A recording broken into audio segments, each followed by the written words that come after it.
welcome to the Craft Beer Channel and welcome to legitimately the world's best craft beer festival in a swimming pool.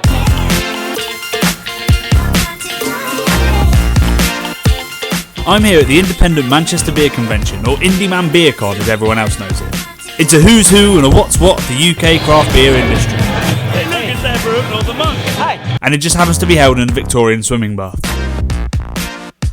Every year, thousands flock to try the best beers in the world, with a heavy focus on British beer and experimental brewing. We did a drunken video 2 years ago finding the craziest beers we could, but this year there was only one stand we were heading for, via tens of others of course, because Texas's Jester King were in town. So I'm here with Matt Piper, Head of Operations, or Operations Manager at Jester King. And the reason I've focused most of this video on Jester King is because it's a bit of a once-in-a-lifetime opportunity to A, try the beers, and B, speak to you guys. I mean, I want to come to Texas, but I just don't know when that's going to happen. Oh, you should. You have to come out. Absolutely. Yeah. So let's start with what we're drinking, because that might be a nice way to explain why Jester King is so special. Yeah, so we're drinking a beer called Snorkel, and Snorkel is a beer inspired by Goza, and we kind of put our own little twist on it. We like to use a lot of adjuncts at Jester King, so we put our twist on it by adding oyster mushrooms, which were grown on the property after the boil and after hop additions and everything, along with alderwood smoked sea salt. So this beer kind of starts out kind of very yeast-forward, yeast-driven in the beginning, and as it ages, it tends to pick up just a little bit of acidity. Yep. So it's at that point now, and when it picks up a little bit of acidity, the smoke tends to come through just a bit more. Yeah. So it's nice and light and refreshing, and this is what I like to drink at the brewery. So talking about local ingredients, you've taken that to an extremity by using local yeast as well. Yeah, that's right. You know, whenever we started the brewery, we're very inspired by a lot of traditional farmhouse breweries in France and Belgium. You know, breweries such as Thierry, Cantillon, Lagy. You know, we wanted to kind of see if it was viable to create certain flavors that are native to Texas by way of using microflora from the environment around us. So what we did was we created a yeast starter, just a small batch, put it on the roof of the brewery, let it begin to ferment, and then sent that off to a lab, just with the question of, can we use this in making beer? They said, yeah, there's definitely some stuff in there. Yeah, so prop that up, and Garrett Crowell is our head brewer, and he's kind of our yeast wrangler. He did a great job of building this. I hope that's on his business cards. I think he's just well known for that. Like, yeah, we always talk about how good he is with it. But yeah, so we started out with a single strand of yeast, and then we integrated this microflora from the Texas Hill Country into our house culture, and we no longer use any lab cultivated yeast. So we are literally pitching yeast from batch to batch to batch.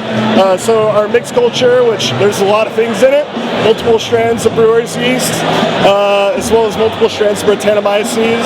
Last we checked, there was about 20 to 25 different strands of lactobacillus in our strand as well as pediococcus. So it's ever evolving, and you know, with our fermentations, that's kind of the way that we put a timestamp on beer. You know, it's the beer that we brewed today is going to be very different from the beer that we brewed last year, even though it may have the same name. So yeah, it's very specific to a time and place. It could even be the same ingredients, but the fact that the yeast's evolved completely changes what the beer's going to be doing. That's exactly right. Yeah. So we're you know, constantly toying around with fermentation temperature, and yeah, we're very seasonally driven. Yeah.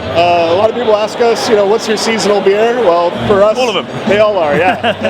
And so you mentioned Cantillon, and you guys this year released your first sort of Lambic style beers. Inspired by Lambic, yeah. So we've been working on our Cool Ship and Spontaneous program now for about 4 years.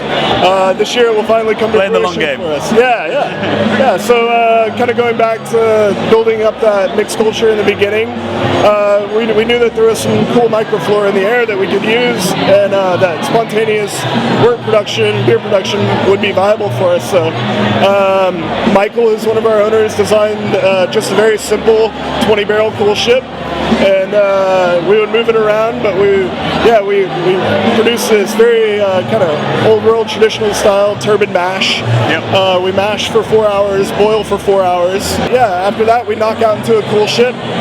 We let the wort come down to temperature overnight. We do this in the dead of winter, which is a very short time frame in Texas. And in Texas, it's still probably about 20 degrees. It gets down to 0 Celsius, but yeah, occasionally, not very often. Yeah, so we look for temperatures, and forgive me for Fahrenheit, but anywhere between like 35 to 45 degrees. And we want to see the temperature down around that range by about 10 p.m. If it gets down to that range at that point in the evening, our work when we come in the next morning is generally at about 75 to 80 degrees.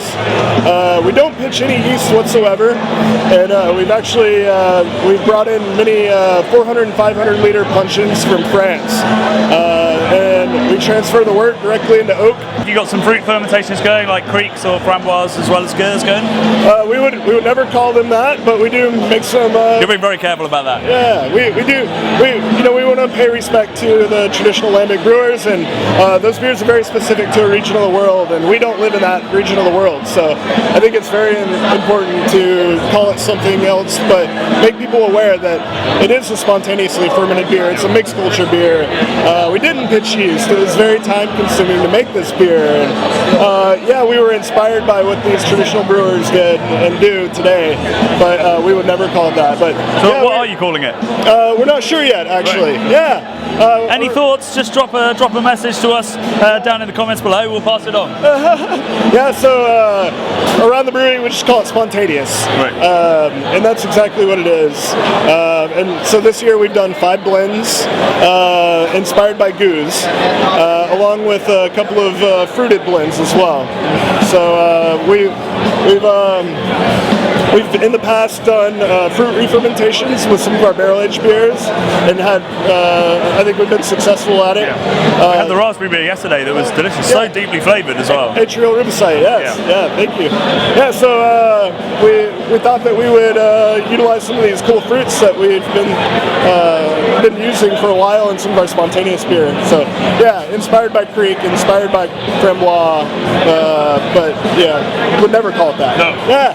After this interview, I'll be going around, I'll be finding my best beers at the festival, but one of them was the mixed fermentation lager that I had from you guys. Okay, yeah. Tell us about that.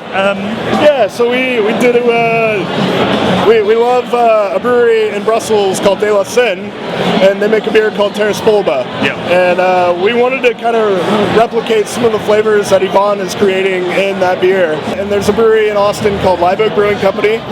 They're one of the oldest breweries in Austin. They make fantastic, like Czech, German-inspired beers.